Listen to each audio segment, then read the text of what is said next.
Hello everyone, आज के इस सेशन में हम एनटीएससी स्टेज 1 सैट की प्रिपरेशंस को कंटिन्यू करते हुए अपने chapter is matter around us pure का एक और नया टॉपिक डिस्कस करने जा रहे हैं and that is properties of colloids.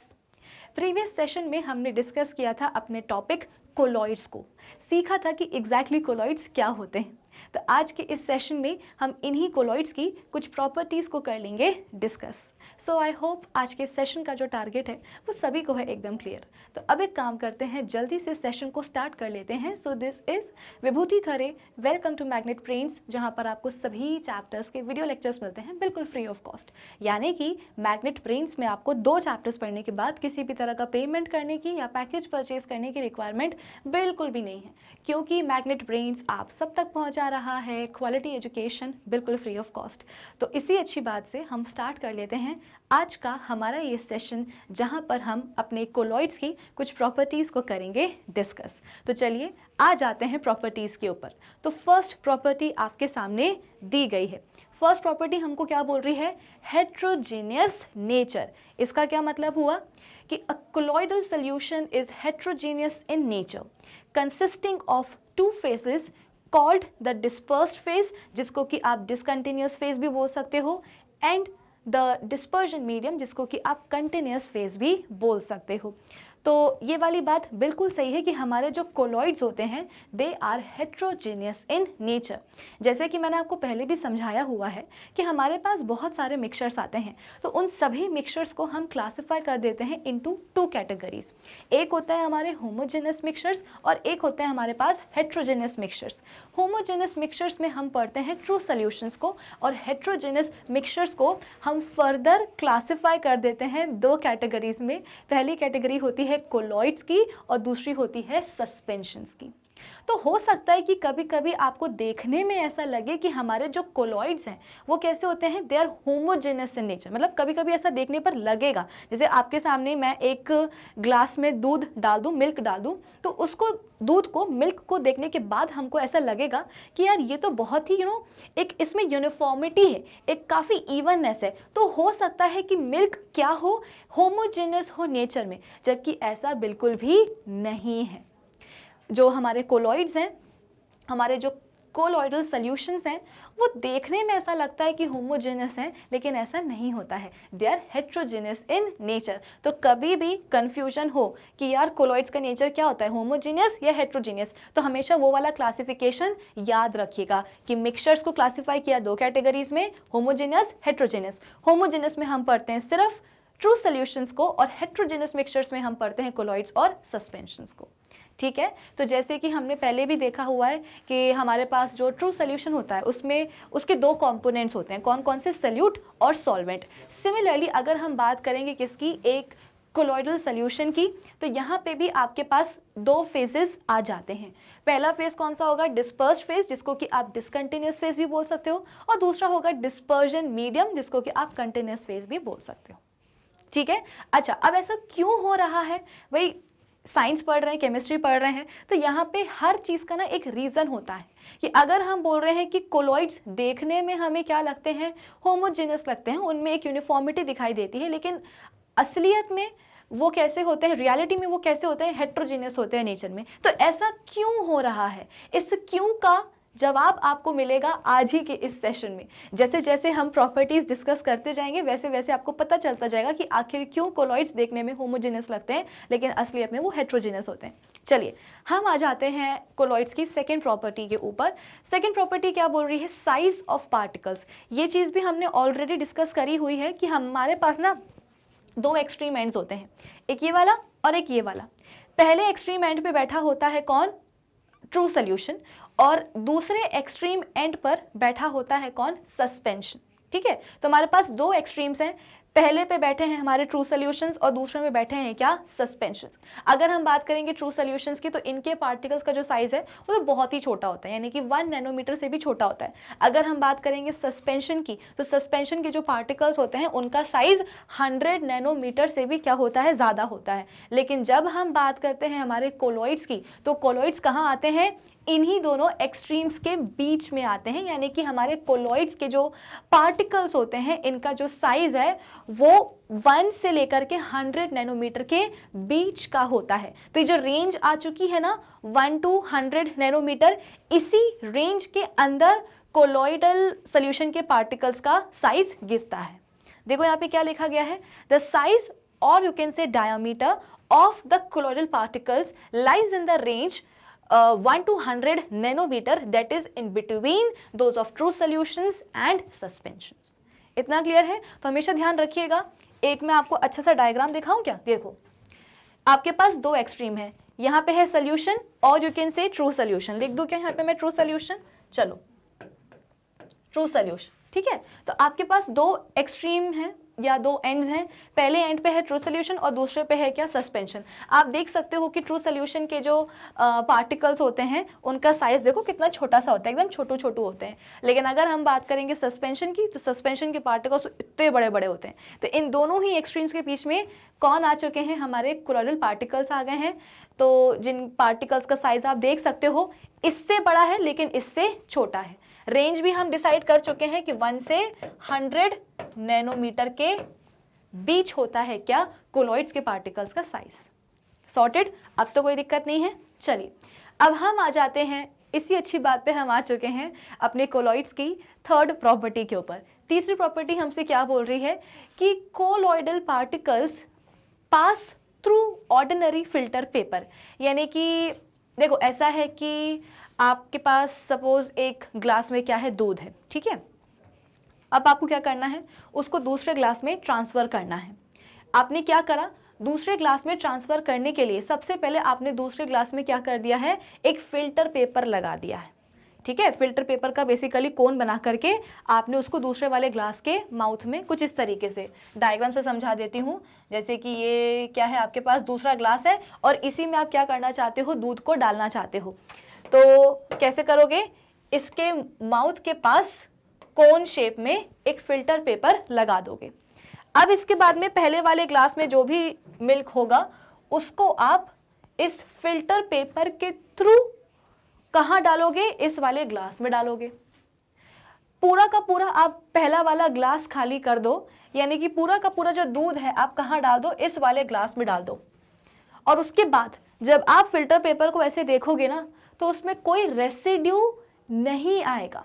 हमारे दिमाग में क्या होता है कि हाँ कोलॉइड्स के जो पार्टिकल्स होते हैं, माना कि वो ट्रू सोल्यूशन के पार्टिकल से बड़े होते हैं, तो हो सकता है कि जब इनको हम ऑर्डिनरी या फिल्टर पेपर से क्या करें? पास कराएं, तो क्योंकि पार्टिकल्स का साइज कैसा है? इनसे बड़ा है, तो हो सकता है कि ये कोलॉइड्स के पार्टिकल्स फिल्टर पेपर को या ऑर्डिनरी क्या यहाँ पे लिखा हुआ है फिल्टर पेपर को पास ना कर पाएं। तो हो सकता है कि पूरे के पूरे जो कोलॉइड के पार्टिकल्स हैं वो कहाँ आ जाए? फिल्टर पेपर के ऊपर आ जाए, ऐसे रेसिड्यू के समान। जबकि ऐसा नहीं होता है कि माना कि इन पार्टिकल्स का जो साइज है वो कैसा होता है? ट्रू सोल्यूशन के पार्टिकल्स से बड़ा होता है, लेकिन सस्पेंशन के पार्टिकल्स की तरह बहुत बड़ा नहीं होता है। कंपैरेटिवली आप बोल सकते हो कि कोलॉइड्स के पार्टिकल्स का साइज ट्रू सोल्यूशन के पार्टिकल्स के साइज से बड़ा होता है, लेकिन इतना बड़ा भी नहीं होता कि वो फिल्टर पेपर के जो छोटे छोटे से पोर्स होते हैं, जो होल्स होते हैं, उनको वो बेसिकली पास ना कर पाए, है ना। अगर पार्टिकल्स पास कर रहे हैं इसका मतलब क्या? कि फिल्टर पेपर पे कोई भी रेसिड्यू नहीं है। लेकिन अगर पार्टिकल्स पास नहीं कर पाएंगे फिल्टर पेपर के पोर्स को, तो वो सभी के सभी पार्टिकल्स फिल्टर पेपर पर ही रह जाएंगे, यानी कि आपको बकायदा क्या दिखाई देगा? रेसिड्यू मिलेगा। लेकिन ऐसा बिल्कुल भी होता नहीं है। सो colloidal particles pass through ordinary filter paper, therefore the colloidal particles cannot be separated from the dispersion medium by filtration। आई बात समझ में कि भाई पार्टिकल्स जो हैं वो आप बोल सकते हो कि उनका साइज कुछ ऐसा है कि वो फिल्टर पेपर के पोर्स को आसानी से पास कर जाते हैं, जिसके कारण जो पार्टिकल्स होते हैं उनको हम डिस्पर्जन मीडियम से सेपरेट नहीं कर पाते हैं through the process of filtration.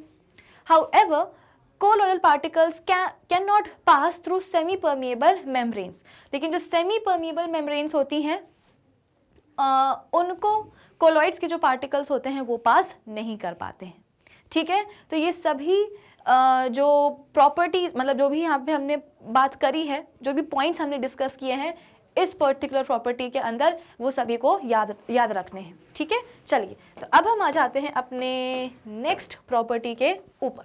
Next property क्या है? स्टेबिलिटी। स्टेबिलिटी के लिए अगर हम बोलेंगे कि colloidal salts are quite stable, that is colloidal particles do not settle when left undisturbed. अब जैसे कि मैंने आपको बताया कि हमारे जो कोलॉइड्स होते हैं वो देखने में कैसे होते हैं? होमोजेनस होते हैं, लेकिन असलियत में वो कैसे होते हैं? हेट्रोजेनियस होते हैं।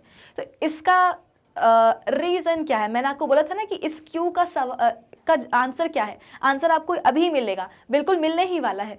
एक्चुअली हमारे जो कोलॉइड्स होते हैं ना, they are quite stable. Usually क्या होता है कि अगर हमने पानी में थोड़ी सी रेत डाल दी है और उसको हम क्या कर रहे हैं, कंटिन्यूसली 1 घंटे तक हमने क्या करा है, उसको स्टर किया है, लेकिन जैसे ही सैंड और पानी के मिक्सचर को आप 5 मिनट के लिए अनडिस्टर्ब्ड छोड़ोगे, पूरी की पूरी जो रेत होगी ना, वो पानी के नीचे बॉटम में जाकर के सेटल हो जाएगी। तो आपको क्लियरली 2 लेयर्स दिखाई देंगी, एक लेयर होगी रेत की और दूसरी लेयर होगी किसकी? पानी की। लेकिन थैंकफुली हमारे जो कोलॉइड्स होते हैं उनके साथ ऐसा केस नहीं होता है, क्योंकि कोलॉइड्स कैसे होते हैं? दे आर क्वाइट स्टेबल, यानी कि अगर आप इनको अनडिस्टर्ब्ड छोड़ोगे तो ये अलग अलग जो है ना लेयर्स नहीं बना लेते हैं, यानी कि जो पार्टिकल्स हैं वो मीडियम से सेपरेट नहीं हो जाते हैं। भाई बेस्ट एग्जांपल किसका है? मिल्क का है। मिल्क को आप 5 मिनट क्या, आधा घंटा, 1 घंटा, 2 घंटा, 3 घंटा, 24 आवर्स आप जो है अनडिस्टर्ब्ड छोड़ दो एक ग्लास में भर करके, 1 घंटे 24 घंटे बाद भी जब आप आकर के देखोगे उस मिल्क को, तो उसके जो पार्टिकल्स होंगे ना, वो मीडियम से सेपरेटेड नहीं होंगे। ऐसा क्यों? क्योंकि हमारे जो कोलॉइड्स होते हैं दे आर क्वाइट स्टेबल, वो स्टेबल होते हैं। अब स्टेबिलिटी का भी क्या है? एक राज है। क्या राज है? पता चलेगा। फिर इसके बाद में विजिबिलिटी। अब particles are not visible to the naked eyes. माना कि पार्टिकल्स का जो साइज है, कोलॉइड्स के पार्टिकल्स का जो साइज है, वो ट्रू सोल्यूशन के पार्टिकल्स से कैसा है? बड़ा है, लेकिन इतना बड़ा भी नहीं है कि नेकेड आइज से हमें पार्टिकल्स दिख ही जाएं। तो however in some cases they are visible under ultra microscope, और कुछ केसेस ऐसे भी होते हैं जहां पे हम पार्टिकल्स को अल्ट्रा माइक्रोस्कोप से क्या कर सकते हैं? देख सकते हैं। इतना क्लियर है? चलिए अगली प्रॉपर्टी पे हम आ जाते हैं, ब्राउनियन मूवमेंट। ये ब्राउनियन मूवमेंट हमने ऑलरेडी पढ़ा हुआ है, एक बार फिर से यहाँ पे हम इसको डिस्कस कर लेते हैं कि when colloidal particles are placed under an ultra microscope, they are seen to be continuously moving in a zigzag path। जब हम कोलॉइड्स के पार्टिकल्स को अल्ट्रा माइक्रोस्कोप के नीचे रख के देखते हैं तो हम ये ऑब्जर्व करते हैं कि जो पार्टिकल्स है ना, वो कंटिन्यूसली कुछ इस तरीके से मूव कर रहे हैं। अब देखो, मूवमेंट भी जो है ना 2 तरीके से हो सकता है।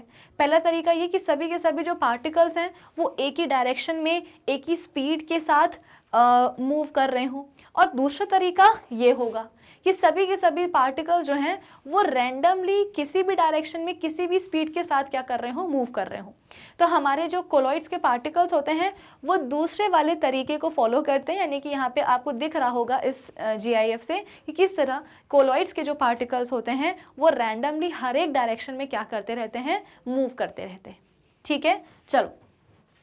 Such a movement of pollen grains suspended in the water was first time observed by Robert Brown, an English scientist, in 1928, and hence is called Brownian movement after his name। तो इस तरीके का जो मूवमेंट है ये सबसे पहले एक इंग्लिश साइंटिस्ट थे रॉबर्ट ब्राउन, उन्होंने ही डिस्कवर किया था। कब? 1928 में। हुआ क्या था कि उनके पास पानी था और पानी में उन्होंने कुछ फूलों से निकलने वाले जो पोलन ग्रेन्स होते हैं ना, वो डाल दिए थे।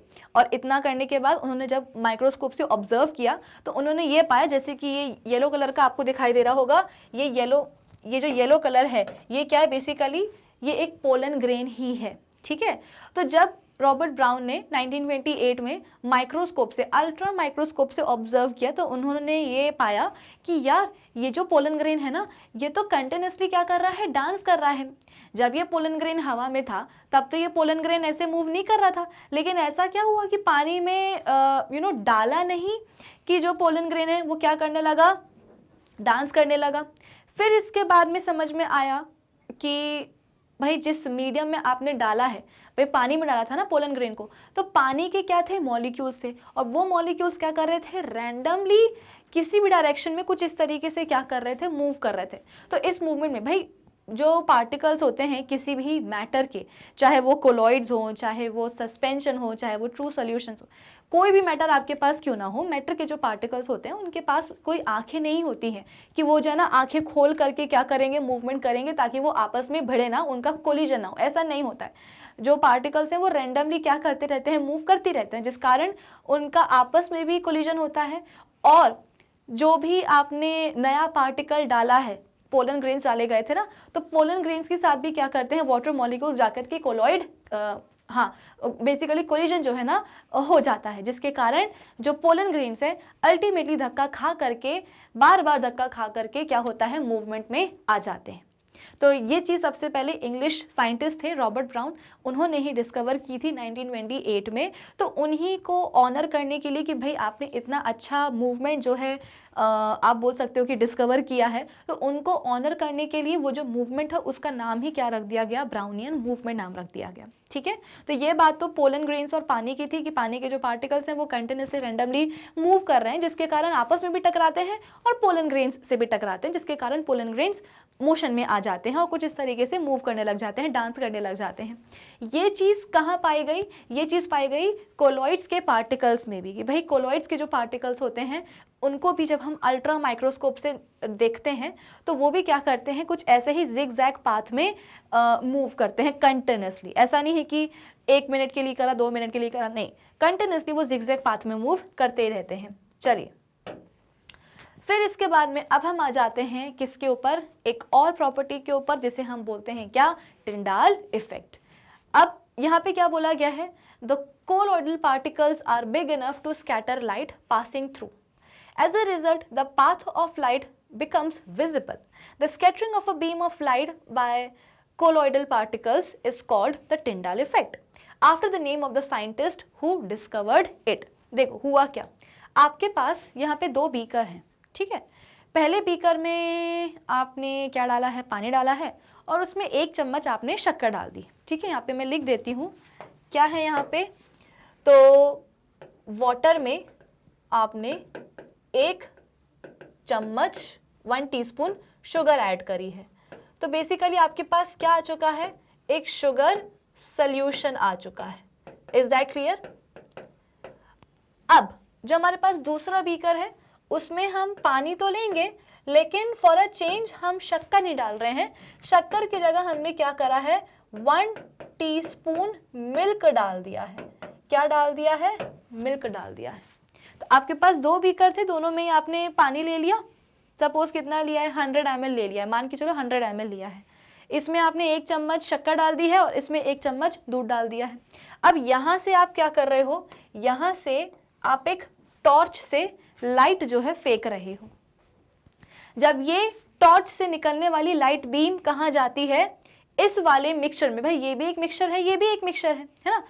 जब टॉर्च से निकलने वाली जो बीम है, लाइट बीम है, वो कहाँ जाती है, इस वाले मिक्सचर में जाती है। तो इस पूरे मिक्सचर में जो लाइट बीम है उसका पाथ क्या रहा है वो आप देख सकते हो कि जो बीम ऑफ लाइट है वो कुछ इस तरीके से ट्रेवल कर रही है, कहाँ, हमारे इस वाले मिक्सचर में। लेकिन अगर हम बात करेंगे किसकी, अपने शक्कर पानी वाले मिक्सचर की, तो यहाँ पे आपको जो बीम ऑफ लाइट है उसका पाथ दिखाई नहीं दे रहा होगा। ऐसा नहीं है कि यहाँ पे लाइट आ नहीं रही है ना, यहाँ से लाइट आना शुरू करी थी और यहाँ पे जो लाइट है वो निकल जाएगी। लेकिन ये जो आपके पास शक्कर पानी का मिक्सचर आया है, इस मिक्सचर में लाइट की बीम का जो पाथ है वो आपको दिखाई नहीं दे रहा होगा। इस वाले में दिखाई दे रहा है ना, देखो कुछ इस तरीके से क्या हो रहा है, पूरी बीम ऑफ लाइट ट्रैवल कर रही है। तो इस वाले मिक्सचर में बीम ऑफ लाइट का जो पाथ है वो आपको क्लियरली दिखाई दे रहा है, लेकिन इस वाले मिक्सचर में ऐसा नहीं हो रहा है। अब सवाल ये है कि ऐसा हुआ तो क्यों हुआ। देखो अगर हम बात करें किसकी, इस वाले मिक्सचर की, जिसमें कि हमारे पास क्या है, पानी है और 1 चम्मच हमने दूध डाला हुआ है। अब दूध क्या है भाई, दूध तो आप बोल सकते हो कि एक कोलॉइड है ना, ये क्या है, कोलॉइड है। और हम सबको पता है कि कोलॉइड के जो पार्टिकल्स होते हैं वो कैसे होते हैं, बड़े होते हैं, ठीक है। तो सपोज ये क्या है, कोलॉइड का एक पार्टिकल है और ये समझ लो कि कोलॉइड का दूसरा पार्टिकल है। अब यहां से जो भी व्हाइट लाइट आ रही है वो क्या हुआ, इस वाले पार्टिकल से टकराई। अच्छा, पूरी की पूरी जो लाइट है वो केवल इस वाले पार्टिकल से नहीं टकराएगी, थोड़ी बहुत लाइट इस वाले पार्टिकल से टकराएगी, बाकी की लाइट कहाँ चली जाएगी, इस वाले पार्टिकल की तरफ चली जाएगी। तो अब जो भी लाइट यहाँ पे टकराई है इस वाले पार्टिकल से, क्योंकि ये पार्टिकल कैसा था, बड़ा था, तो ये क्या करेगा, सबसे पहले तो जो भी लाइट आकर के उससे टकराई है उसको ये अब्जॉर्ब कर लेगा। अब्जॉर्ब करने के बाद क्या करेगा, थोड़ी बहुत अपने पास रखेगा, बाकी लाइट को ये स्कैटर कर देगा, यानी कि बिखरा देगा। तो कुछ इस तरीके से आप बोल सकते हो कि जो भी लाइट आकर के इस वाले पार्टिकल से टकराई थी उसमें से थोड़ी बहुत जो है इस पार्टिकल ने अब्जॉर्ब कर ली, बाकी क्या हो चुकी है, स्कैटर हो चुकी है। और यही स्कैटर्ड लाइट कहाँ तक पहुंचेगी भाई, हम तक। इसको देख कौन रहा है, इसको देख कौन रहा है भाई, हम देख रहे हैं ना। ये क्या है, हमारी एक आंख है, तो जो भी स्कैटर्ड लाइट है वो हमारी आंखों तक पहुंच जाएगी। देखो भाई, ऐसा है कि जब तक कोई लाइट हमारी आंखों तक नहीं पहुंचती है, किसी ऑब्जेक्ट से निकलने वाली लाइट हम तक नहीं पहुंचती है, तब तक वो हमको ऑब्जेक्ट दिखाई देता ही नहीं है। कि आपका रूम है, ठीक है, रूम में आपको पता है कि आपकी डाइनिंग टेबल कहाँ रखी है, आपकी मतलब आपकी स्टडी टेबल कहाँ रखी है, आपकी जो बुक्स हैं उसकी अलमीरा कहाँ रखी है, इसके अलावा आपको पता है कि बाथरूम का गेट कहाँ है, लेफ्ट में पड़ता है कि राइट में पड़ता है। लेकिन हुआ क्या, अब जब आपने रूम में घुसे हो ना तो काफ़ी अंधेरा है, एकदम आप बोल सकते हो कि बहुत ही ज़्यादा अंधेरा है। तो जब आप अपने रूम में गए हो तो आपको कुछ भी दिखाई नहीं दे रहा है। कहने को तो आपको पता है कि हाँ, आपका बेड यहाँ है, टेबल यहाँ है, चेयर यहाँ है, बाथरूम का गेट यहाँ है, सब आपको पता है। लेकिन जब आप अंधेरे कमरे में जाते हो तो आपको कुछ भी दिखाई देना बंद हो जाता है। रीज़न क्या है, क्योंकि वो भाई कमरे में क्या है, बहुत ही अंधेरा है, एक भी लाइट नहीं है। जैसे ही आप अपने रूम का बल्ब या ट्यूबलाइट ऑन करोगे, उससे निकलने वाली जो रोशनी है वो कहाँ पड़ेगी, सपोज सामने रखी हुई टेबल पे पड़ेगी। टेबल से क्या होगा, जो लाइट उस पे जा रही है, भाई ट्यूबलाइट आपने ऑन करी, ट्यूबलाइट से निकलने वाली लाइट जो है टेबल पे जाएगी, टेबल से रिफ्लेक्ट होकर के कहाँ आ जाएगी, हम तक आ जाएगी। और जैसे ही टेबल से रिफ्लेक्ट होने वाली लाइट हमारी आंखों तक पहुंची तो उस लाइट के कारण जो टेबल है अब वो हमको दिखाई दे जाएगी। पहले नहीं दिखाई दे रही थी लेकिन अब दिखाई दे रही है। तो सीधी सी बात है, जब एक ऑब्जेक्ट से निकलने वाली जो लाइट रेज हैं वो हमारी आंखों तक जब पहुंचती हैं तभी वो चीज़ हमको दिखाई देती है।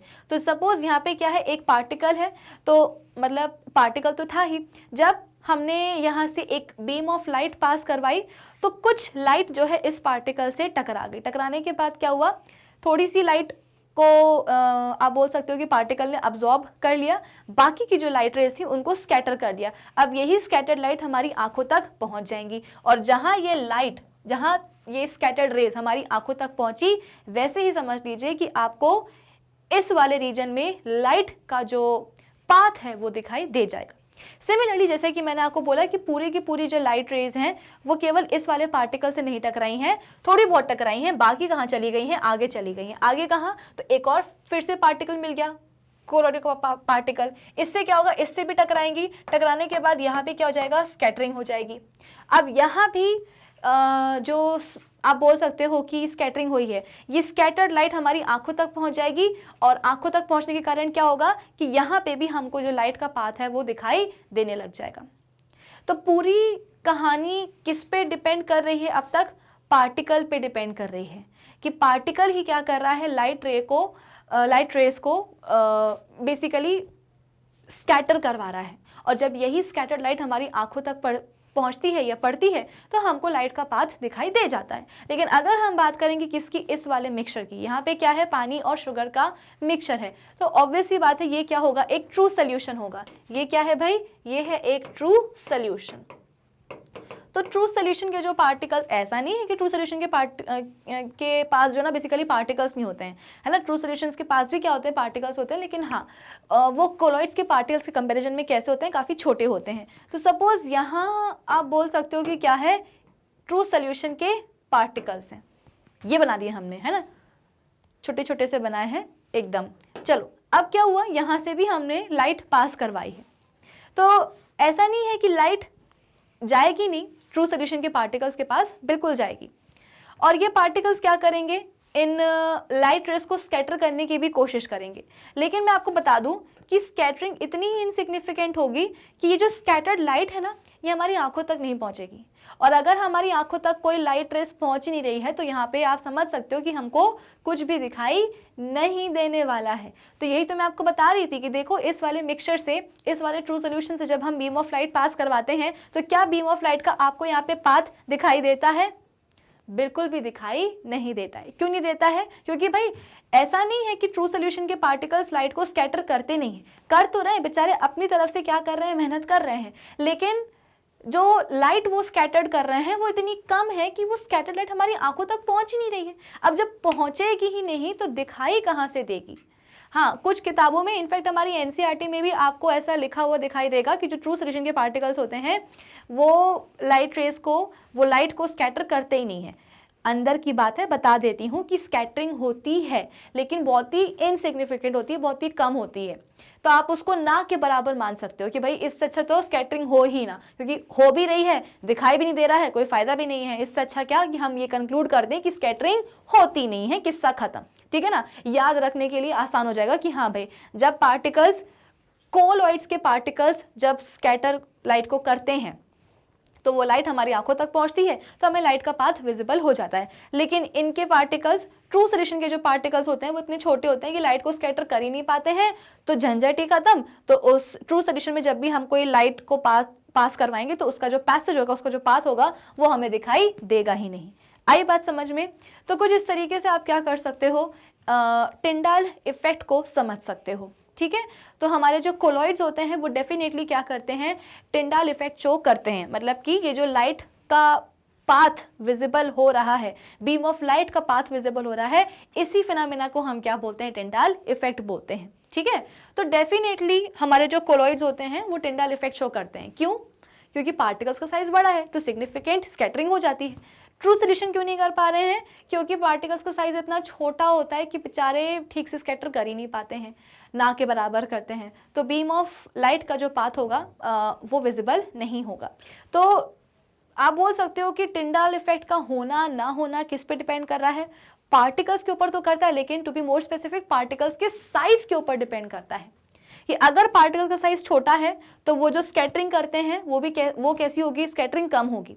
अगर पार्टिकल्स का साइज कैसा है, बड़ा है, तो वो जब लाइट को स्कैटर करेंगे तो वो स्कैटरिंग क्या होगी, ज्यादा होगी। यानी कि जो बड़े साइज के पार्टिकल्स होते हैं वो ज्यादा स्कैटरिंग करते हैं, और अगर ज्यादा स्कैटरिंग करेंगे इसका मतलब क्या, टिंडाल इफेक्ट आपको दिख जाएगा, लाइट बीम का जो पाथ होगा वो आपको दिखाई दे जाएगा। अब देखो यहाँ पे क्या बोला गया है कि जो पार्टिकल्स होते हैं कोलॉइड्स के are big enough to scatter the light passing through, as a result the path of light becomes visible. ये जो होती है scattering of beam of light by colloid के पार्टिकल्स, इसी को हम क्या बोलते हैं, टिंडाल इफेक्ट बोलते हैं, after the name of the scientist who discovered it. तो भाई साइंटिस्ट ने इस चीज को डिस्कवर किया था तो उन्हीं को ऑनर करने के लिए जो इफेक्ट है उसका नाम क्या रख दिया है, टिंडाल इफेक्ट ही रख दिया है।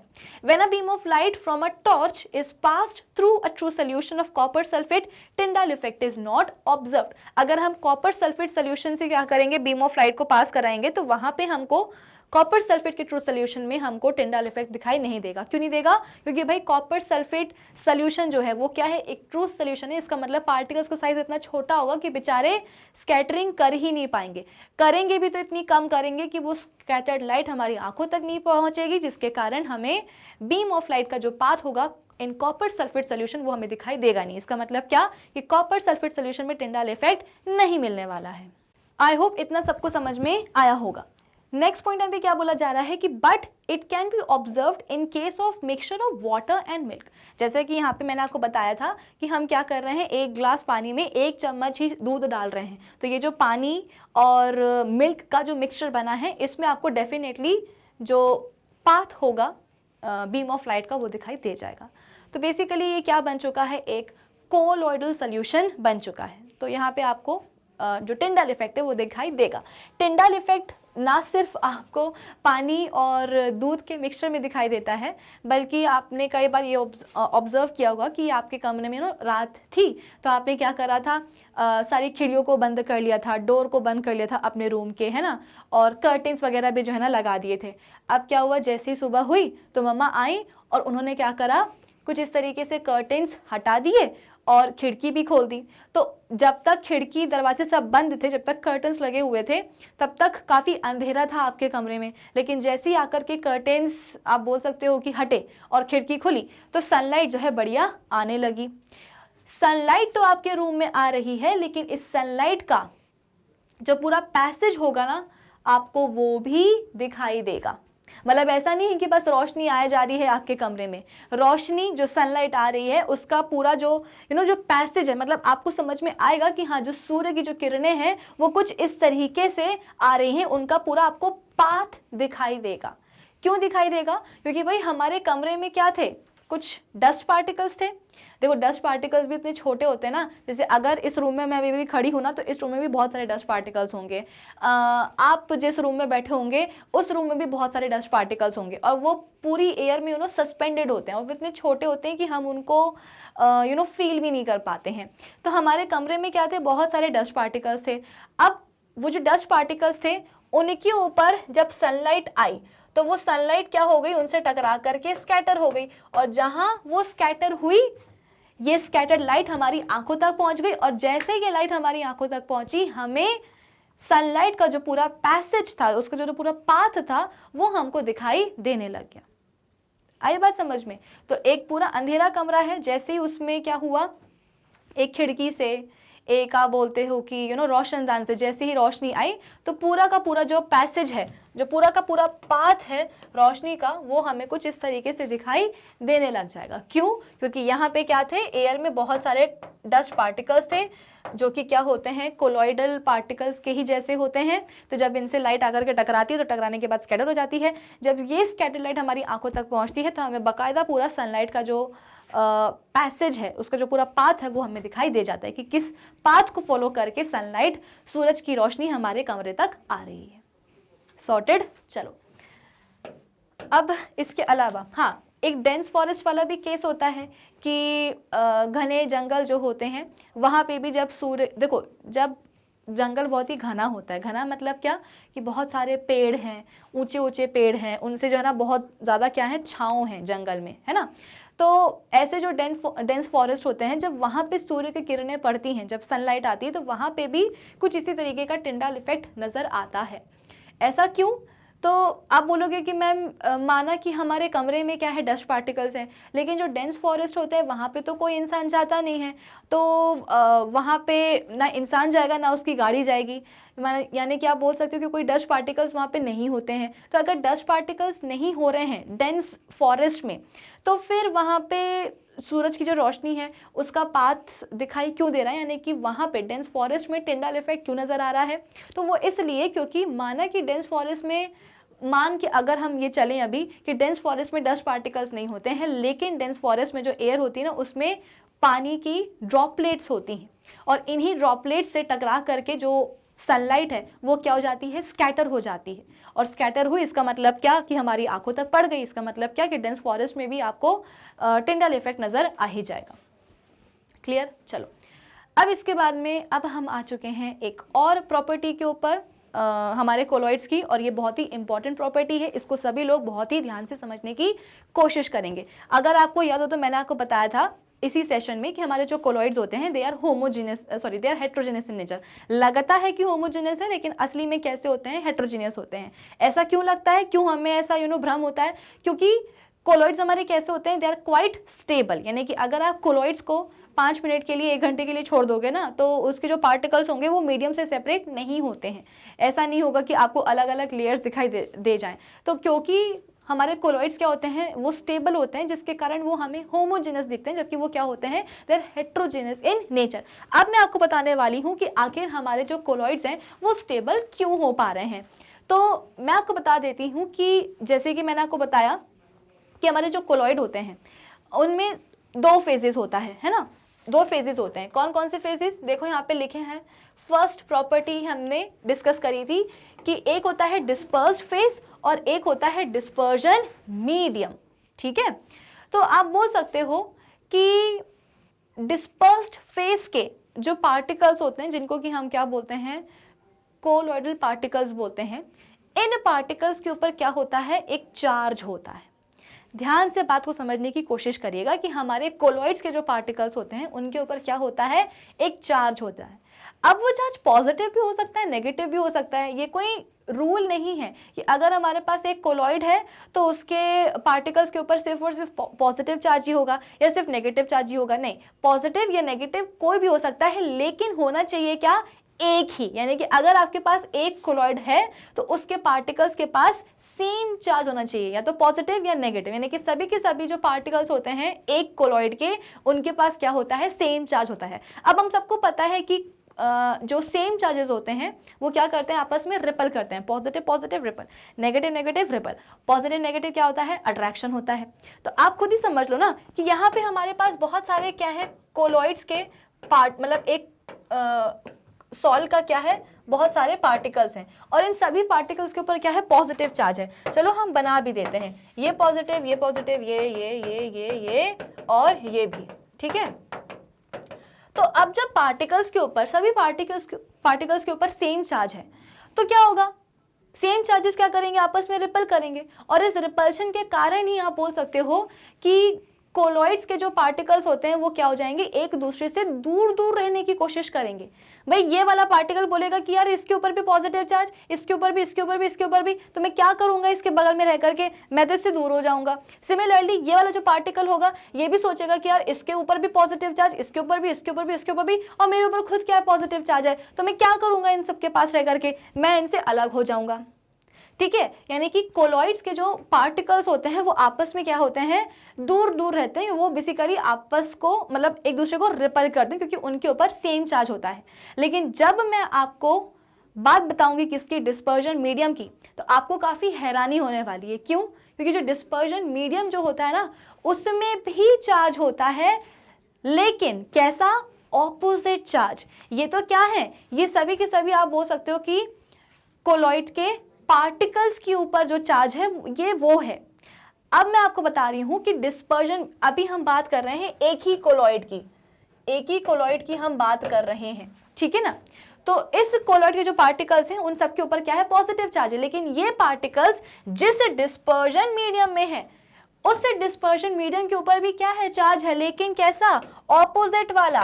यानी कि डिस्पर्जन मीडियम में इनको, इन पार्टिकल्स को क्या मिलने वाला है, भर भर के नेगेटिव चार्ज मिलने वाला है। तो अब क्या होगा, सभी के सभी जो पार्टिकल्स होंगे ना कोलॉइड के, वो खुश हो जाएंगे कि चलो अच्छा हुआ कि माना कि आपस में हम क्या कर रहे हैं, रिपल कर रहे हैं, लेकिन एटलीस्ट क्या होगा, हम मीडियम में तो क्या रहेंगे, मीडियम में फैले रहेंगे, मीडियम की तरफ हमेशा अट्रैक्टेड रहेंगे। जो मैंने आपको बताया ना कि हमारे जो कोलॉइड्स होते हैं दे आर क्वाइट स्टेबल, तो स्टेबिलिटी का ही रीजन चल रहा है ये। कि आप खुद ही सोचो, कई बार ऐसा होता है ना कि हम अपने किसी कज़न के घर में गए हैं मम्मी पापा के साथ में, सपोज हम मौसी के घर गए हैं, ठीक है ना। मौसी के जो बच्चे हैं वो भी हमारे ही एज के हैं, तो हम लोगों के बीच में बहुत बॉन्डिंग है। अब हम लोग लगे हैं गॉसिप करने के लिए, खेल रहे हैं, मस्ती कर रहे हैं, बातें कर रहे हैं। अब वहाँ से हमको मम्मी पापा बोल रहे हैं कि चलो आ जाओ, जाने का टाइम आ गया है, लेकिन हम आते नहीं। क्यों नहीं आते हैं? क्योंकि हमारा इंटरेस्ट वहाँ लगा होता है, हम अट्रैक्टेड होते हैं उनकी तरफ।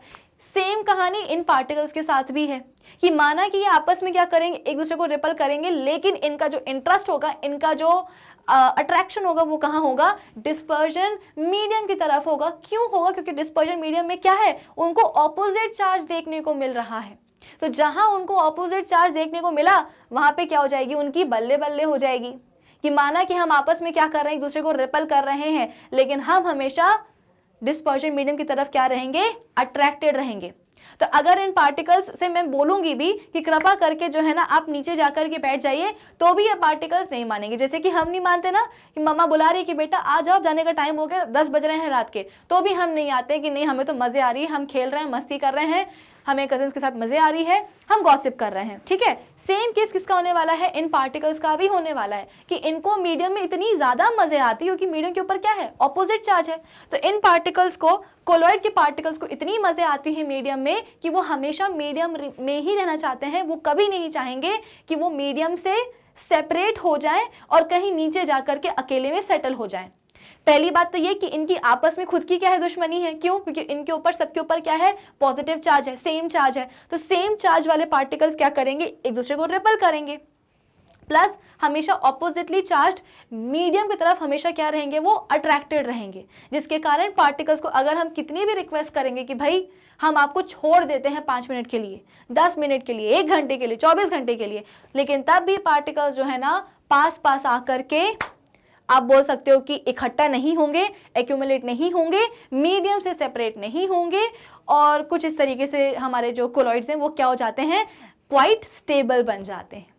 सो आई होप अब आपको समझ में आया होगा कि क्यों हमारे कोलॉइड्स देखने में होमोजेनियस होते हैं लेकिन असलियत में हेट्रोजीनियस होते हैं। क्योंकि हमारे जो कोलॉइड्स हैं they are quite stable. Stable क्यों हो रहे हैं? क्योंकि भाई पार्टिकल्स के ऊपर क्या है, चार्ज है, और मीडियम के ऊपर ऑपोजिट चार्ज देखने को मिलता है। जरूरी नहीं है कि पार्टिकल्स के ऊपर पॉजिटिव चार्ज और मीडियम में आपको नेगेटिव चार्ज ही मिले, इसका रिवर्स भी हो सकता है कि पार्टिकल्स के ऊपर क्या है, नेगेटिव चार्ज है, और मीडियम में क्या है, पॉजिटिव चार्ज है। बस मुद्दा यह है कि अगर एक कोलॉइड है तो उसके पार्टिकल्स के ऊपर, सभी के ऊपर सेम चार्ज होता है और मीडियम में आपको ऑपोजिट चार्ज देखने को मिलेगा। तो पॉजिटिव नेगेटिव, नेगेटिव पॉजिटिव, दोनों ही चीजें पॉसिबल हैं, ठीक है। चलो अब इसके बाद में हम थे कहाँ, हम तो अपनी कोआगुलेशन प्रॉपर्टी के ऊपर थे।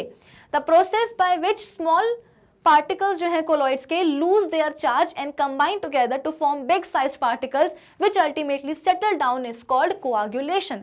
अब जैसे कि मैंने आपको बताया कि कोलॉइडल पार्टिकल्स जो होते हैं वो हमेशा ही अट्रैक्टेड होते हैं टुवर्ड्स द मीडियम। अब अगर हम ये चाहते हैं कि किसी तरीके से ये जो पार्टिकल्स हैं ये क्या हो जाए, मीडियम से सेपरेट हो जाएं, तो हमें क्या करना पड़ेगा, सबसे पहले तो इन पार्टिकल्स के ऊपर, कोलॉइड के पार्टिकल्स के ऊपर जो भी चार्ज है उस चार्ज को हटाना पड़ेगा। जब तक कि पार्टिकल्स के ऊपर का चार्ज नहीं हटेगा तब तक पार्टिकल्स पास पास ही नहीं आएंगे ना भाई, उनके बीच में तो गहरी दुश्मनी है। एक पार्टिकल बोलेगा, जैसे कि सपोज मैं क्या हूँ, एक पार्टिकल हूँ, मैं देखूंगी कि मेरा ये वाला पड़ोसी, ये वाला पड़ोसी, ये वाला पड़ोसी, पीछे वाला पड़ोसी, सबके ऊपर क्या है, सेम चार्ज है, तो मैं किसी भी हालत में जाकर के इन सबसे मैं दोस्ती नहीं करूंगी, इनकी तरफ मैं नहीं जाऊंगी, मैं कहाँ जाऊंगी, मीडियम में ही मैं रहना पसंद करूंगी। तो अगर आप चाहते हो कि कोलॉइडल पार्टिकल्स जो हैं वो क्या हो जाएं, पास पास आ जाएं, एक पास पास आकर के वो एक बड़ा बिग साइज पार्टिकल बना लें और मीडियम से सेपरेट हो जाएं, तो इसके लिए सबसे पहले पार्टिकल्स के ऊपर जो चार्जेस है, सेम चार्जेस है, उनको क्या करना पड़ेगा, हटाना पड़ेगा। तब जाकर के जब पार्टिकल्स के ऊपर से चार्ज हट जाएगा, उनके बीच की दुश्मनी खत्म हो जाएगी, तब पार्टिकल्स पास पास आएंगे और एक बिग साइज पार्टिकल बना लेंगे, जो कि अल्टीमेटली जो है आप बोल सकते हो कि सोल्यूशन में नीचे जाकर के सेटल हो जाएगा। तो इस प्रॉपर्टी को ही हम क्या बोलते हैं, कोआगुलेशन बोलते हैं। इस प्रोसेस को ही हम क्या बोलते हैं, कोआगुलेशन बोलते हैं।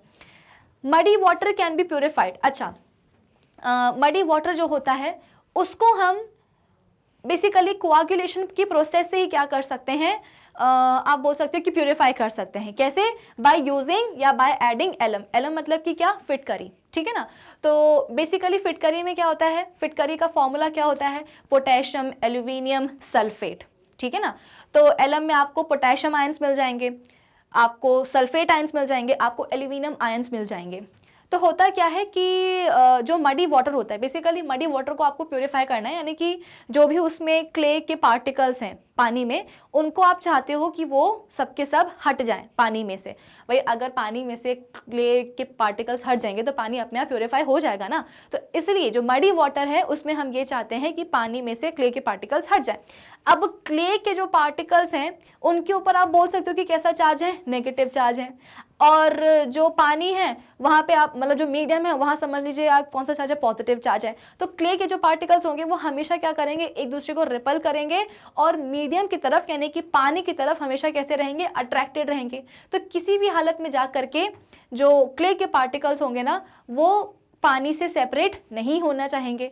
लेकिन हमने क्या करा है, अब हमने डाल दिया है क्या, एलम फिटकरी, जो कि पानी में जाने के बाद आयंस बना लेती है। कौन कौन से, पोटेशियम आयंस लिख देती हूँ, पोटेशियम आयंस बन जाएंगे, एल्यूमिनियम आयंस बन जाएंगे और सल्फेट आयंस बन जाएंगे। अब हुआ क्या, जैसे क्ले का एक पार्टिकल आया, ये रहा क्या, क्ले का एक पार्टिकल, इसके ऊपर क्या चार्ज है, नेगेटिव चार्ज है। अब ये जो नेगेटिवली चार्ज क्ले पार्टिकल था, अब तक ये क्या कर रहा था, मीडियम की तरफ ही अट्रैक्टेड था, क्योंकि मीडियम के पास कौन सा चार्ज था, पॉजिटिव चार्ज था, इसीलिए क्ले पार्टिकल मीडियम से सेपरेट नहीं हो पा रहा था। तो अब क्या हुआ, अब जैसे ही इस नेगेटिवली चार्ज क्ले पार्टिकल को सामने कौन दिखाई दिया, एल्यूमिनियम के आयंस दिखाई दिए या पोटेशियम के आयंस दिखाई दिए, ये हो गए क्या, खुश। क्यों खुश हो गए, क्योंकि भैया इनके ऊपर तो नेगेटिव चार्ज है, जो आयंस इनको दिखाई दे रहे हैं वो कैसे हैं, दे आर पॉजिटिवली चार्ज। तो अब क्या हुआ, यानी कि यहाँ पे भी तो क्या हुआ, ऑपोजिट चार्ज मिल गया ना। भाई क्ले पार्टिकल्स मीडियम से, पानी से सेपरेट क्यों नहीं हो रहे थे, क्योंकि मीडियम में ऑपोजिट चार्ज था, पॉजिटिव चार्ज था। तो पॉजिटिव चार्ज ही अगर देना है तो वो मीडियम का ही क्यों हो, किसी दूसरे आयन का भी तो हो सकता है। तो इसीलिए जब हमने एलम डाला तो हमारे पास पोटेशियम आयंस आ गए, एल्यूमिनियम आयंस आ गए, सल्फेट आयंस आ गए। तो जितने भी क्ले पार्टिकल्स है ना, उन क्ले पार्टिकल्स की बल्ले बल्ले हो गई कि भाई हम सभी के ऊपर नेगेटिव चार्ज, और नेगेटिवली चार्ज क्ले पार्टिकल्स के लिए बहुत सारे क्या आ चुके हैं, पॉजिटिव आयंस आ चुके हैं। तो ये जो क्ले पार्टिकल्स होंगे, ये सभी के सभी आप बोल सकते हो कि जो पॉजिटिव आयंस आपको दिखाई दे रहे हैं एलम के, इन पॉजिटिवली चार्ज्ड आयंस के साथ जाकर के चिपक जाएंगे, और जहां ये चिपके वहां समझ लीजिए कि इनका जो नेगेटिव चार्ज होगा इनके पॉजिटिव चार्ज से न्यूट्रलाइज हो जाएगा। और जहां न्यूट्रलाइज हुआ तो क्ले पार्टिकल्स की आपस में जो सेम चार्ज के कारण जो दुश्मनी चल रही थी वो क्या हो जाएगी, खत्म हो जाएगी। और जहां दुश्मनी खत्म हुई, क्ले पार्टिकल सभी के सभी क्या हो जाएंगे, इकट्ठा होने लग जाएंगे, और मतलब पास पास आ जाएंगे, पास आकर के इकट्ठा हो जाएंगे, और इकट्ठा होकर के एक बड़ा सा बड़ा सा एक क्ले का पार्टिकल बना लेंगे। और अल्टीमेटली बेसिकली होने क्या वाला है कि जितने भी क्ले पार्टिकल्स होंगे ना, वो पानी से क्या हो जाएंगे, सेपरेट हो जाएंगे। तो पानी को फिर हम क्या करेंगे, एक फिल्टर, नॉर्मल जो छन्नी होती है उससे हम छान लेंगे। तो इससे क्या होगा, सभी के सभी क्ले पार्टिकल्स पीछे रह जाएंगे और जो पानी है वो अलग हो जाएगा। तो कुछ इस तरीके से मडी वाटर क्या हो चुका है, प्योरीफाई हो चुका है। आई बात समझ में। तो मडी वाटर में नेगेटिवली चार्ज क्ले पार्टिकल्स थे और मीडियम में पॉजिटिव चार्ज था। तो हमेशा की तरह जो क्ले पार्टिकल्स है, नेगेटिवली चार्ज क्ले पार्टिकल्स, वो मीडियम की तरफ अट्रैक्टेड रहते हैं, जिसके कारण क्ले पार्टिकल्स पानी से सेपरेट नहीं होते हैं। इसके लिए हम क्या करते हैं, एलम यूज करते हैं, पोटेशियम एल्यूमिनियम सल्फेट, पानी में जाकर के इनके आयंस बन जाते हैं, पोटेशियम आयन, सल्फेट आयंस और एल्यूमिनियम आयंस। तो जब क्ले पार्टिकल्स को, नेगेटिवली चार्ज क्ले पार्टिकल्स को दिखाई देंगे क्या, इतने सारे पॉजिटिव आयंस, तो सभी के सभी क्ले पार्टिकल्स जाकर के इन पॉजिटिव आयंस की तरफ अट्रैक्ट हो जाएंगे, इनके साथ जाकर के मिल जाएंगे, और जहां मिले तो इनका नेगेटिव चार्ज इनके पॉजिटिव चार्ज से क्या हो जाएगा, कैंसिल आउट हो जाएगा। यानी कि जो क्ले पार्टिकल्स हैं वो जो अपना चार्ज है बेसिकली वो खो देंगे, और जब क्ले पार्टिकल्स के ऊपर से उनका चार्ज चला जाएगा तो क्ले पार्टिकल्स के बीच में जो दुश्मनी चल रही है वो भी खत्म हो जाएगी। तो सभी के सभी क्ले पार्टिकल्स अब रिपल नहीं करेंगे, अब पास पास आ जाएंगे अच्छे बच्चों के समान, और इकट्ठा हो जाएंगे, और इकट्ठा होने के कारण पानी से सेपरेट आउट हो जाएंगे, कुछ इस तरीके से। सिमिलरली आपने कई बार सुना होगा कि देखो यहाँ पे मुद्दा क्या हुआ कि अगर आपको कोआगुलेशन की प्रोसेस करनी है कोलॉइड्स में, तो इसके लिए आपको इलेक्ट्रोलाइट्स ही यूज़ करने पड़ेंगे, क्योंकि हमको पता है कि इलेक्ट्रोलाइट्स ही क्या करते हैं, अपने आयंस देते हैं। तो इलेक्ट्रोलाइट्स आपके कौन कौन से हो सकते हैं, NaCl हो सकता है, ठीक है ना, फेरिक क्लोराइड यानी कि FeCl3 भी हो सकता है, बेरियम क्लोराइड भी हो सकता है, BaCl2। तो बेसिकली होता क्या है, ये अपने आयंस दे देते हैं, ये देगा Na पॉजिटिव आयंस और ये देगा Cl नेगेटिव आयंस, ये देगा Fe3 पॉजिटिव आयंस और क्लोराइड आयंस। यहाँ भी आपको Ba2 पॉजिटिव आयंस मिलेंगे और यहाँ पे आपको Cl नेगेटिव आयंस मिलेंगे। तो बेसिकली इन इलेक्ट्रोलाइट्स का यूज़ करके हम क्या करते हैं, कोलॉइड्स में कोआगुलेशन की प्रोसेस को करवाते हैं। आई बात समझ में। जैसे कि हमारा जो ब्लड है, ब्लड भी क्या है, एक कोलॉइड ही तो है। तो सपोज कुछ कटवट लग गया, खून वगैरह बहने लगा, तो बेसिकली खून क्या है, एक कोलॉइड ही है। उसके जो पार्टिकल्स होते हैं उनके ऊपर कौन सा चार्ज होता है, नेगेटिव चार्ज होता है। अब खून बहता जा रहा है, उसको रोकना है, तो उसके लिए हम क्या करेंगे, FeCl3 हम लगा लेंगे तो FeCl3 क्या करेगा, अपने Fe3 पॉजिटिव आयंस देगा। तो जैसे ही ब्लड के नेगेटिवली चार्ज जो कोलॉइडल पार्टिकल्स हैं उनको जैसे ही पता चलेगा कि भाई Fe के ऊपर कौन सा चार्ज है, ऑपोजिट चार्ज है, पॉजिटिव चार्ज है, तो सभी के सभी ब्लड कोलॉइड के जो नेगेटिवली चार्ज पार्टिकल्स होंगे वो इस Fe+3 से क्या हो जाएंगे, कंबाइन हो जाएंगे, वो अपना चार्ज छोड़ देंगे, है ना, बेसिकली वो न्यूट्रलाइज हो जाएंगे। तो उनका जो चार्ज होगा वो चला जाएगा, और जहाँ चला जाएगा जो पार्टिकल्स होंगे वो इकट्ठा हो जाएंगे। इकट्ठा होने के कारण हम बोलते हैं कि एक क्लॉट बन जाएगा, और क्लॉट बनने के कारण जो ब्लीडिंग है वो रुक जाएगी। कई बार आपने सुना होगा कि अगर चोट वगैरह लग जाती है, फर्स्ट एड अगर हमें जल्दी से मिल नहीं मतलब अगर प्रॉपर ट्रीटमेंट हमको नहीं मिल पा रहा है तो हम क्या करते हैं, फर्स्ट एड यूज़ करते हैं। तो फर्स्ट एड में घरेलू चीज़ें हैं, नहीं है ना, कोई भी कॉटन वगैरह, तो हम क्या करते हैं, फिटकरी कोई घिस लेते हैं, एलम कोई घिस लेते हैं। क्यों? क्योंकि एलम में अगेन पॉजिटिव पोटेशियम आयंस है, एल्यूमिनियम के पॉजिटिव आयंस हैं, तो होगा क्या, ब्लड के जो पार्टिकल्स होते हैं उनके ऊपर नेगेटिव चार्ज होता है, तो ब्लड के नेगेटिव चार्जेस को न्यूट्रलाइज करने के लिए फिटकरी के एलम के जो पॉजिटिव आयंस हैं वो आ जाते हैं। आई बात समझ में कि ब्लड के पार्टिकल्स के ऊपर जो नेगेटिव चार्ज है उसको न्यूट्रलाइज करने के लिए एलम के आयंस का पॉजिटिव चार्ज सफिशिएंट होता है। तो इससे क्या होगा, ब्लड के जो भी पार्टिकल्स होंगे उनके ऊपर जितना भी नेगेटिव चार्ज होगा वो सबका सब न्यूट्रलाइज हो जाएगा by the positive charge of these ions. तो ब्लड के जो पार्टिकल्स होंगे वो पास आ जाएंगे, इकट्ठा हो जाएंगे, क्लॉट बना लेंगे, और ब्लीडिंग जो है वो रुक जाएगी। तो कुछ इस तरीके से कोआगुलेशन की जो प्रोसेस है उसको हम काफ़ी हद तक यूज़ कर सकते हैं in case of colloids, muddy water को प्योरीफाई करने के लिए, ब्लीडिंग वगैरह को रोकने के लिए। ठीक है, तो भाई आज के सेशन के लिए बस इतना ही। तो कुल मिलाकर के, अच्छा ये एक पिक्चर है जिससे कि आपको समझाया जा रहा है कि ये क्या है, मडी वाटर है, और देख सकते हो कि पानी बिल्कुल ही गंदा हुआ है, बहुत सारे इसमें क्ले पार्टिकल्स मिले हुए हैं। हमने क्या करा है, एलम डाल दिया है, तो इस एलम के कारण क्या हुआ, जितने भी क्ले पार्टिकल्स होंगे मड के वो सब के सब नीचे जाकर के सेटल हो जाएंगे। मतलब सबसे पहली बात तो वो मीडियम से यानी कि पानी से क्या होंगे, सेपरेट होंगे, आपस में इकट्ठा होंगे, और इकट्ठा होकर के नीचे जाकर के सेटल हो जाएंगे। तो ऊपर का पानी साफ हो गया है और नीचे पूरी मिट्टी जो है वो बैठ चुकी है। तो पानी को हटा लो तो क्लीन वाटर आपके पास आ जाएगा, और पूरी की पूरी जो मिट्टी है वो अलग हो जाएगी। आई बात समझ में? तो आज के सेशन के लिए बस इतना ही। आज हमने अपने कोलॉइड्स की कई सारी प्रॉपर्टीज़ को डिस्कस किया है, और मुझे लगता है कि आज के सेशन के बाद में जो कोलॉइड्स हैं वो अब आपको और क्लियर हो गए होंगे। तो इस सेशन के लिए बस इतना ही। अब अगले सेशन में हम बात करेंगे सस्पेंशंस की। वैसे देखा जाए तो सस्पेंशंस के बारे में हमने ऑलरेडी कई सारी बातें जो है ना वो कर ली हैं, लेकिन फिर भी एक बार हम सभी उन पॉइंट्स को एक साथ डिस्कस करेंगे सस्पेंशन के। कहाँ? अपने नेक्स्ट सेशन में। तब तक आप क्या करोगे, गूगल पे जाओगे, वहाँ पे टाइप करोगे magnetbrains.com। जैसे ही सर्च करोगे आपके सामने खुल जाएगी हमारी ऑफिशियल वेबसाइट। जैसे ही आप हमारी ऑफिशियल वेबसाइट को विजिट करोगे आपके सामने आएगा ये वाला पेज जहाँ पे लिखा रहेगा India's number 1 100% free online education platform, जहाँ पर आपके पास एक्सप्लोर टॉप कोर्सेज का एक ऑप्शन आएगा। एक्सप्लोर टॉप कोर्सेज में आपको दिखाई देगा क्या, पहले ही ऑप्शन में NTSC। जैसे ही आप NTSC पे क्या करोगे, क्लिक करोगे या टैप करोगे, आपके सामने खुल जाएगा ये वाला पेज जहाँ पर आपके सामने NTSC के सभी सब्जेक्ट्स जो हैं आपको दिखाई देने लग जाएंगे। अब केमिस्ट्री पढ़ने के लिए हम क्या करेंगे, सैट स्टेज 1 केमिस्ट्री पे क्लिक करेंगे। जैसे ही क्लिक करेंगे तो पूरा का पूरा जो हमारा अभी तक हमने जो भी केमिस्ट्री में कवर किया है वो आपको यहाँ पे दिखाई देने लग जाएगा। ठीक है ना, ये पेज खुल जाएगा NTSC केमिस्ट्री बाय विभूति खरे। सबसे पहले तो हमारे पास सिलेबस ओवरव्यू का वीडियो आएगा कि भाई हम पढ़ क्या रहे हैं, हम साइंस सब्जेक्ट पढ़ रहे हैं, तो साइंस सब्जेक्ट में कितने चैप्टर्स हमको कवर करने हैं स्टेज 1 की प्रिपरेशंस के लिए, उसके ऊपर ये पूरा वीडियो है। ठीक है ना, केमिस्ट्री में कितने चैप्टर्स करने हैं, फिजिक्स में कितने करने हैं, बायोलॉजी में कितने करने हैं। तो सबसे पहले आप क्या करोगे, सिलेबस ओवरव्यू का ही जो वीडियो है वो आप देखोगे। तो इसके लिए आप यहाँ पे क्लिक करोगे। जैसे ही क्लिक करोगे आपके सामने खुल जाएगा सिलेबस ओवरव्यू का सेशन या लेक्चर। अब इसके बाद में आपने सोचा है कि नहीं भाई आज से ही हम क्या करेंगे, अपनी जो तैयारी है स्टेज 1 की वो हम शुरू कर देंगे। इसके लिए आपको क्या करना पड़ेगा, केमिस्ट्री का ही फर्स्ट चैप्टर देखना होगा। इसके लिए आपको क्या करना होगा कि जो नेक्स्ट वीडियो का जो ऑप्शन है ना, इस पर आप क्लिक कर दोगे। जैसे ही नेक्स्ट वीडियो आप दबाओगे तो हमारा जो फर्स्ट चैप्टर है केमिस्ट्री का मैटर वाला, मैटर एंड इट्स क्लासिफिकेशन, उसका जो इंट्रोडक्शन वाला लेक्चर है वो आपके सामने खुल जाएगा।